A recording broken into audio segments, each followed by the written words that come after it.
Salut à tous, bienvenue dans votre nouveau magazine voile de Citizen TV du 25 juillet au 14 août. Vous allez pouvoir suivre au jour le jour les prestations des skippers bas normands de la solitaire du Figaro.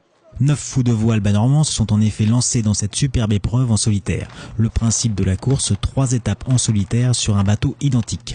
Depuis plusieurs jours, les skippers se préparent à La Rochelle, ambiance. La Rochelle, c'est pas mal, hein. On est sur les derniers préparatifs. Ça va, ça va. C'est du bonheur, quoi. Carrément, ça gaze. Ouais. Il y a l'air d'avoir quelques trucs sympas à faire. Ouais. C'est passionnant, extrêmement technique, je suis d'accord. Ça m'a l'air, dis donc. Le skipper, il prend du bon temps, il se repose. Ils les exploitent bien quand même. Ce vendredi était donné le départ de la première étape entre La Rochelle et Vigo. C'est l'étape du jour.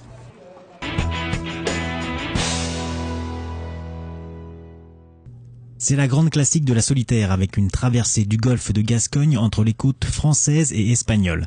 L'étape la plus courte en termes de distance, mais une étape tactique et fatigante. C'est à 14h19 exactement que le comité de course a lâché les 54 concurrents. Un départ donné avec 1h20 de retard pour cause de vent inexistant.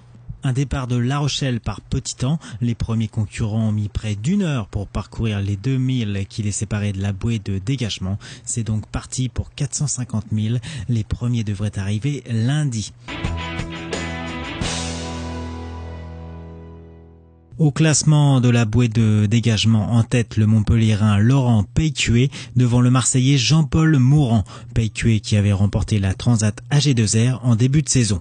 Côté bas normand, c'est le Cherbourgeois Alexis Loison qui s'en sort le mieux en pointant à la 7e place du général sur Holmer Inéa Suez. Pas d'autres bas normands dans les 15 premiers. Parmi les 54 concurrents, plusieurs bisus, c'est-à-dire plusieurs skippers qui participent pour la première fois à cette épreuve. Parmi eux, le Cherbourgeois Eric Doge, à 30 ans, il se lance dans sa première course au large en solitaire. Découverte.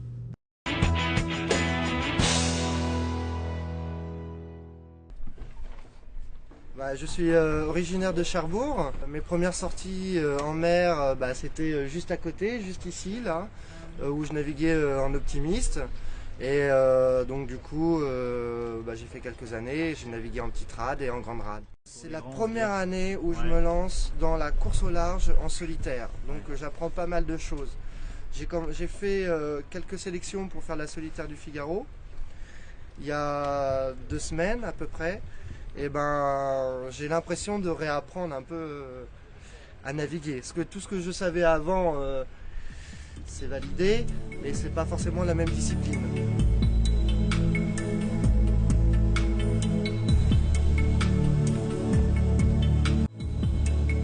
Le Figaro 2, c'est un bateau de 11 mètres avec un tirant d'eau de 2,10 m. Le Figaro d'eau, c'est du monotypie. Tout le monde a le même bateau. Même poids de coque, même longueur de coque, même flottaison et même poids de quille.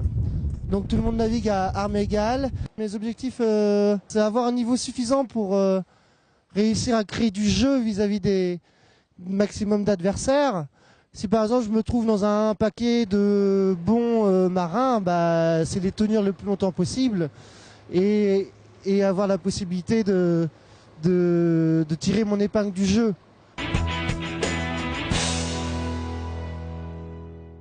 Voilà, c'est la fin de cette émission. On se retrouve lundi pour le résumé de cette première étape et le classement des bas normands. Salut et à bientôt.